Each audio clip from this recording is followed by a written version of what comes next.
कोपरगाव तालुक्यात वर्षानुवर्षे काळे व कोले कुटुंबातच राजकारण फिरते। या दोन्ही कुटुंबाची तिसरी पिढी सध्या राजकारणात आहे।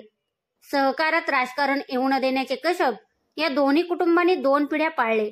मात्र गेल्या काही दिवसापासून काळे व कोले कुटुंबातील तिसरी पिढी जरा वेगळे पाऊल टाकण्याच्या प्रयत्नात आहे। तालुक्याबाहेरील विखे कुटुंबाने कोपरगावात घातलेले लक्ष विखेंच्या स्वपक्षातील कोले कुटुंबियांना सहन होत नसल्याचे दिसते।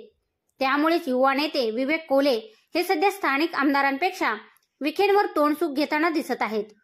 2 दिवसापूर्वी विखेंच्या दडपशाही विरोधात त्यांनी शिर्डीत मोर्चा काढून भाजपला घरचा आहेर दिला।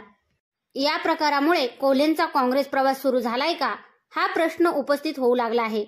कोल्हे पक्ष सोडतील अशी शक्यता नगरी पंचने 2 महिन्यापूर्वीच मांडली होती। तशीच परिस्थिती सध्या दिसत आहे। कोल्हे कशामुळे नाराज आहेत व आता नेमके काय करतील याच विषयाचा आमचा हा स्पेशल रिपोर्ट। नमस्कार, मी गायत्री आणि आपण पाहत आहात नगरी पंच, नगरी राजकारणाचं निर्भीड आणि सडेतोड विश्लेषण। कोपरगाव तालुक्यात सहकारात स्वर्गीय शंकरराव काळे व स्वर्गीय शंकरराव कोले यांचं राजकारण हे महाराष्ट्रासाठी प्रेरणादायी होतं। या दोन्ही ज्येष्ठ नेत्यांनी कधीही सहकारात राजकारण न आणता वेगवेगळी पदे उपभोगली। ही दोन्ही घराणे एकमेकांविरोधात अनेक निवडणुका लढली।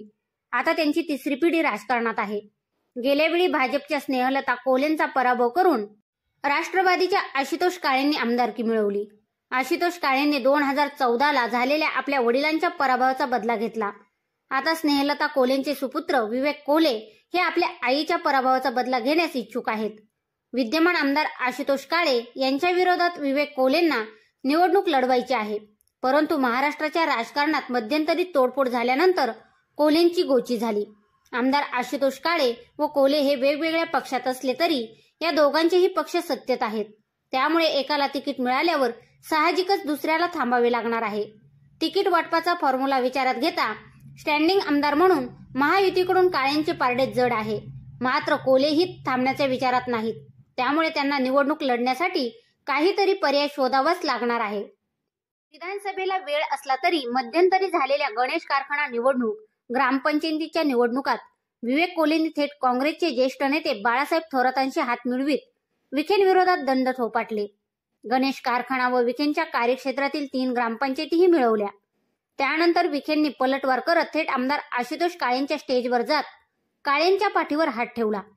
या प्रकरणानंतर विवेक कोले डिवचले गेले।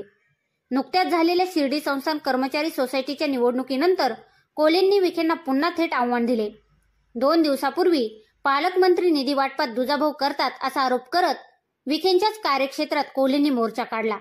हा वाद आता विकोपाला जात आहे। जिल्ह्यातील कट्टर विखे विरोधक समजल्या जाणाऱ्या आमदार निलेश लंकेंच्या स्टेजवरही विवेक कोले कायम दिसतात। एकाच पक्षात राहून कोलेंना विखेंचा विरोध करण्याला मर्यादा येतील।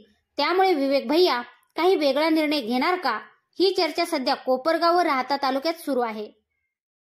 विखे कोले कुटुंबातील संघर्ष पाहता कोल्हे यावर्षी नक्की पक्ष बदलतील असे राजकीय विश्लेषकांचे म्हणणे आहे। नगरी पंचने ही भविष्यवाणी 2 महिन्यापूर्वीच केली होती।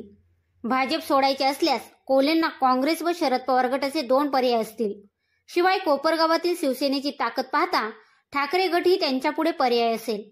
शिवाय विखे विरोधक या साम्यामुळे कोल्हेंचे थोरातांशी सूत जुळले आहे। त्यामुळे कोल्हे नक्कीच महाविकास आघाडीचा निर्णय घेतील या शक्यता वाढल्या आहेत।